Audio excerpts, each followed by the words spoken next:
Oh my God. Benny Boy is so woke. Guys, how could the leopards eat my face? I never thought the leopards would eat my face. That's crazy, said Ben Shapiro. Woke is back, baby. Woke is back, baby. Does anyone have the Jake Tapper, Ben Shapiro conversation that took place where Jake Tapper's like thanking Ben Shapiro for his bravery? Yeah, Ben Shapiro is basically just Robin DiAngelo from 2020 running to CNN to denounce his political opponents like Tucker Carlson as racist and bigots for not loving Israel as much as he does. Jake Tapper, Ben Shapiro, we thank you for your voice. Thank you so much. Really screwed things up last week when he decided to inject himself into this controversy with his vociferous defense that contained some rather charged language. I think he's doing the right thing by pointing out the obvious, which is that if somebody glosses Nazis on the air, that person probably should not be associated with a conservative think tank, and that everyone should have a duty to say that that is a bad thing to do. So I'm grateful to Kevin for doing that. I think it's a very good thing that he did that. The real issue here is I think that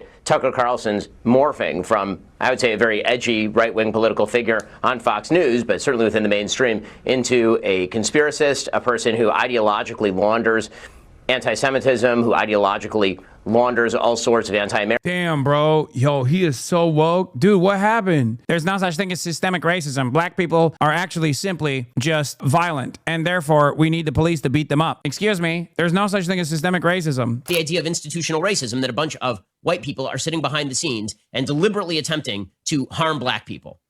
Right? If you're making that argument, you're an idiot. Immigrants are lower than dirt. They need to be purged out of the country. Stop with this woke nonsense. Feminism is a cancerous ideology. Jews are under attack. Jews are under attack. You need to be woke. You need to be woke now against Jewish people. Please. Why aren't you being woke against the Jews? What's going on? I'm woke now. Hello, I'm Ben Shapiro. I'm Mr. Woke. What the did you think was going to happen, you bitch? You dumb bitch. You are so stupid. Woke is back, I guess. Meanwhile, he's not even woke because, like, he also still is defending Israel's genocide, of course. That is the secondary hypocrisy in this conversation. That is an insta-lock for any human being with a conscience. When you hear someone who is pro-genocide talk about, well, you know, all Jews love Israel and Israel's not doing a genocide, even though everyone knows it is, right? And you try to cynically still try to do this like anti-Semitism is unacceptable. All you're doing is make people go, okay, I guess we're anti-Semites now. Nick Fuentes has been fairly notorious for years now, including when he dined with President Trump at Mar-a-Lago. I mean, I think that's true, but I think that really in order to experience the full wonders of the Nick Fuentes catalog, you really do have to spend some time going through the receipts. I did that earlier this week on my show. And the truth is that most people don't watch politics all that granularly. Even people who are in politics don't spend a lot of time on sort of the fringe edgelord right, the way that Fuentes is. And so the sort of mainstreaming, the popularization and normalization of Fuentes by Carlson is significantly more important than just Fuentes' existence, obviously. It was a seminal moment, I think, when it comes to the right's decision as to whether Tucker himself is a source of truth or whether he is a destructive force inside conservatism. So one of the things you've noted is that it isn't so much, your problem isn't so much that Tucker Carlson had Fuentes on his show, but that he didn't push back at all on the neo-Nazi, anti-Semitic, pro-Joseph Stalin. Dude, I love when they slam the pro-Joseph Stalin thing in there. Like, come on, man. Come on, man. Be serious. If you're going to talk about anti-Semitism, just talk about anti-Semitism, big dog. You're so stupid. That's so dumb. God, they're so stupid. Last week at a Turning Point event, Vice President J.D. Vance was asked by a student about an anti-Semitic falsehood, this crazy notion that Judaism openly supports the persecution of Christians. It's not true. But J.D. Vance was asked about it. Instead of pushing back or correcting the questioner, he said this. There are some significant theological disagreements between Christians and Jews. My attitude is, let's have those conversations. Let's have those disagreements when we have them. But if there are shared areas of interest, we ought to be willing to do that too. What did you think of that? You know, obviously in a vacuum, I think that answer is fine. I think it's a response to the question, which was asked, as you say, in a tremendously anti-Semitic way, the idea that Jews are persecutors of Christians is an absurd contention. Obviously, I would have preferred more from the vice president, but I think the broader problem here is, again, that you have an enormous number of young people who are engaging with true white supremacist, anti-Jew content and are taken in by it, and there do need to be more voices pushing back on that. God, such a ridiculous situation that we're in. Imagine if Shapiro actually become woke. What would that even look or sound like? I mean, he's already halfway there, brother. He might as well just lean into it. I'm sure the liberals would love to have him. Oh my God, the liberals would love to have him. I mean, he got no motion anyway. He might as well pivot. He has no motion on the Republican side because of the Israel stuff. I told you this months ago. He has lost his sauce. Daily Wire fell off due to mismanagement, but also because of their unconditionally pro-Israel position. I don't think Ben will do a liberal grift because he is so firmly invested in being a right winger. Like, I think he is who he says he is. Like, he does actually hate all of these different marginalized communities.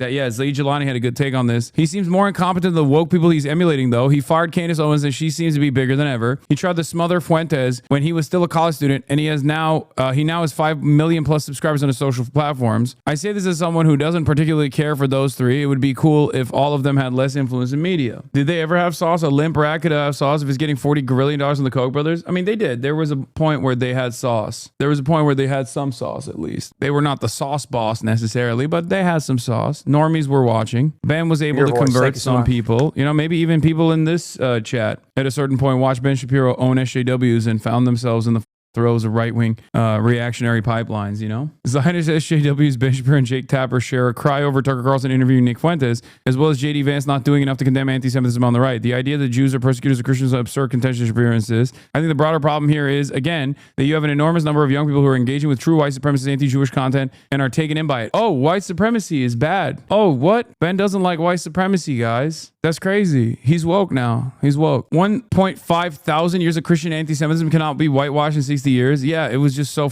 stupid. It was such a dumbass attitude. I identified back in 2019 that while the white evangelical base of Trump's support was very supportive of Israel, it had many other strong beliefs that made it far more central to the MAGA movement, and these had to do with domestic issues. Israel is not central to maintaining the coalition. White Christian ethno-nationalism is. There's an argument that dropping Israel stuff would actually offer the coalition an opportunity to expand. The strategy of trying to piggyback on this movement, as the Zionist right has sought to do, relied on the tired myths of Judeo-Christian civilization and other forms of common enemism against radical Islam. But anyone who knows anything about the history of the Crusades could have probably told you it wasn't exactly good for the Jews and that this probably wasn't going to work out. Yup. There is a values-based pathway to an American society that protects minority rights for all peoples, and it certainly isn't on the right. But all peoples includes Palestinians, no more exceptions. Jews are nowhere near losing white status. Yeah, I mean, it's not going to be the same. Here's how I think this is going to play out. Are you ready for this? Donald Trump is not going to stop being pro-Israel. Okay? He's not. He knows where his bread is buttered. This will cause more and more of a fissure for opportunists like Nick Fuentes to greatly slam himself into the conversation by being like, I'm a real one. He's fake. He's still pro-Israel. He still loves Israel. He is in love with Jews. His daughter converted to Judaism. He's fake. This will deepen the fissure in the right and will grow Nick Fuentes' profile until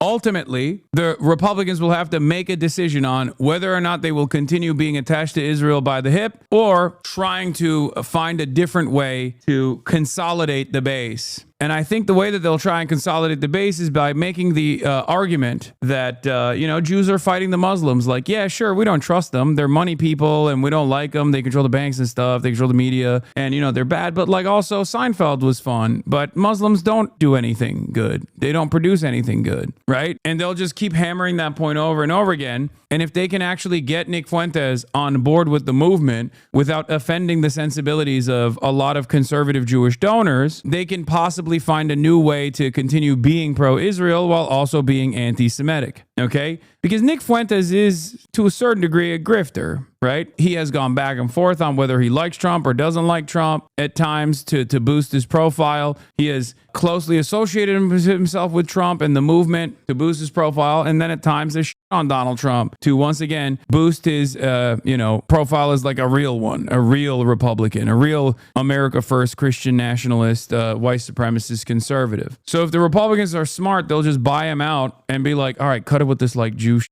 Okay, or just like dial it back a little bit for the time being and just keep pumping the Islamophobia stuff. That's what they'll do.